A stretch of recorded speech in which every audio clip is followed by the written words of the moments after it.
Okay, everyone, welcome to Dr. Saurav's classes. And in this session, we will discuss this question. And this question is directly taken from the Engineering Services Mechanical Engineering Paper II 2026 examination. And the questions from the strength of materials and material science are very common in ESE because they test both your numerical ability and your understanding of the material behavior. And one such important property is the ductility. Okay. Now remember, whenever you word ductility, your two quantities immediately come to your mind. That is the percentage elongation and the percentage reduction in area. And today's question asks for the percentage reduction in area, which is one of the most reliable measures of the ductility because it directly reflects the amount of the plastic deformation before fracture. Okay, so let's solve it step by step. First, let's write the given information. The initial diameter of the specimen, D0, this is 12.8 mm. And diameter at fracture, DF, this is 10.7 mm. And engineering fracture strength, sigma F, this is 450 MPa. And now notice something important. The fracture strength is not required for calculating the percentage reduction in area. And it may be needed in the next part of the question, but not for the part 1. Okay. Now, use only the data that the question actually requires. Many students waste the value of an examination time trying to use every number given in the question. So don't do that. Okay. Now, let us recall the standard formula. The percentage reduction in area is A0 minus AF by A0 into 100. Okay, where A0 is the original cross-sectional area, AF is the final cross-sectional area at fracture, and since the specimen is cylindrical, the area is pi d square by 4.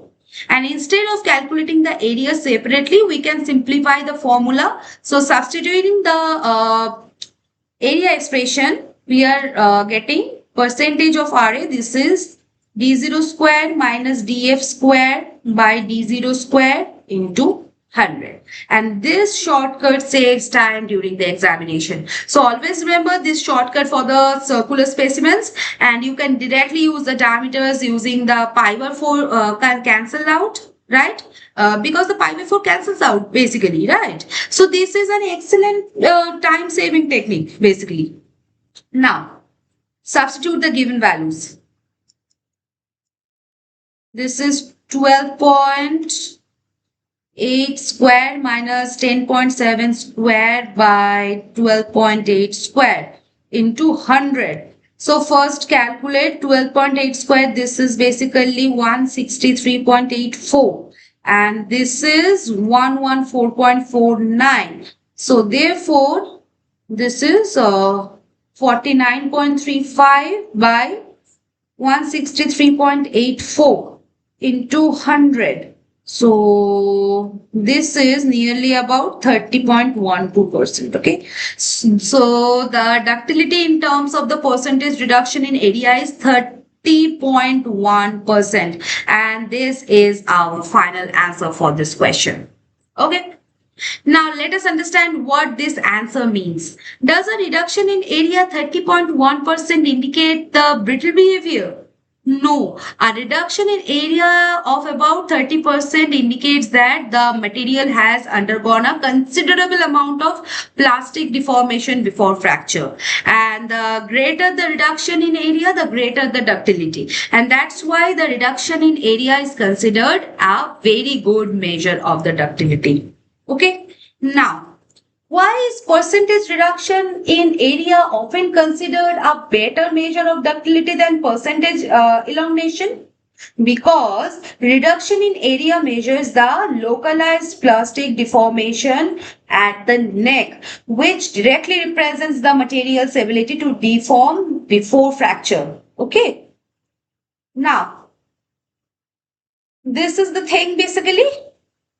So percentage reduction in area is a direct measure of the ductility and represents the amount of the plastic deformation and material undergoes before the fracture. And if you remember the formula, understand why the diameter shortcut was and relate the reduction in area to necking and ductility, you will be able to solve similar questions confidently in the engineering service examination. Okay, so clear now? See you in the next session.